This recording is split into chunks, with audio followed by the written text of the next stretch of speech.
खबरें दुनिया की, हर खबर सच की तह तक। आप देख रहे हैं न्यूज टाइम। नमस्कार, आप देख रहे हैं न्यूज टाइम। खबरों की इस बुलेटिन में आपका स्वागत है। चलते हैं खास खबर की तरफ। आयुक्त गढ़वाल मंडल विनय शंकर पांडे की अध्यक्षता में स्वर्ण जयंती सभागार नगर निगम ऋषिकेश में चार धाम यात्रा की तैयारियों को लेकर बैठक का आयोजन किया गया।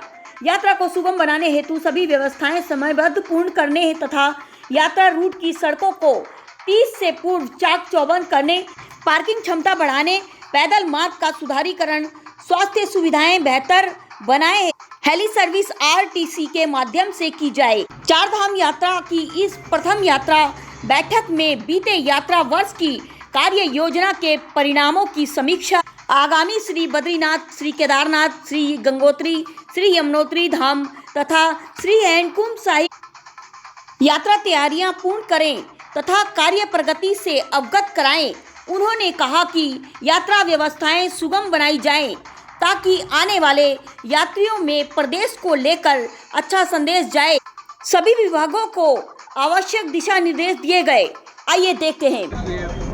मेरी अध्यक्षता में पहली बैठक हुई है। जी हाँ, इसमें लगी सभी जनपदों के जिलाधिकारी और एसएसपीज और जो भी हमारे लाइन डिपार्टमेंट्स हैं जी, उसके सभी वरिष्ठ अधिकारी मौजूद हैं। सभी के साथ काफ़ी लंबा विचार विमर्श करीब 2 घंटे हम लोगों का हुआ है।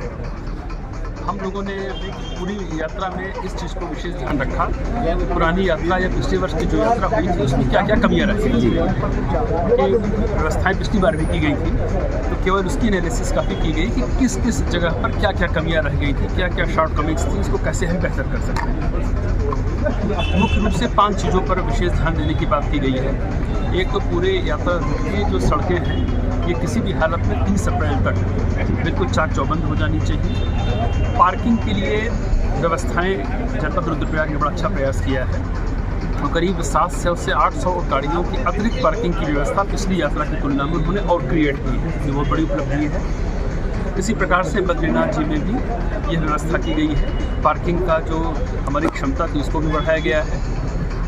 यमुनोत्री में जो हमारा पैदल मार्ग है वहाँ पर जो काम बाकी रह गए हैं उसको जिलाधिकारी ने संज्ञान में लाया था, उनको भी अवगत करा दिया गया है। इसके अतिरिक्त यात्रा के दौरान हमारी मेडिकल फैसिलिटीज़ और बेहतर कैसे हो सकती हैं जी, उसके लिए भी विचार विमर्श किया गया है और ये निर्देश दिए गए हैं कि खासकर रुद्रप्रयाग, चमोली और उत्तरकाशी जहाँ हमारे चारों धाम आते हैं वहाँ पर जो मेडिकल का वर्तमान व्यवस्था है वहाँ के किसी डॉक्टर को डिस्टर्ब करके आप ड्यूटी पे नहीं लगाएंगे, वो व्यवस्था एज इट इज चलती रहेगी, क्योंकि वो रूट के सारे हॉस्पिटल्स हैं। जो भी व्यवस्था करनी है वो अतिरिक्त डॉक्टर्स, पैरामेडिकल स्टाफ वहाँ पर रखे जाएँ और रोस्टर के आधार पर उनकी ड्यूटी लगाई जाए। इसके अतिरिक्त हेली सर्विस को लेकर भी जो पिछली बार शिकायतें आई थी उसके लिए एक बार हम लोग नया प्रयास करने जा रहे हैं। जब भी इसमें हम लोगों ने एक ये इनिशिएटिव लिया है कि जब भी यात्रा का कोई रजिस्ट्रेशन कराएगा तो रजिस्ट्रेशन के बाद सॉफ्ट कॉपी में उसके पास एक पूरी सूचना जाएगी,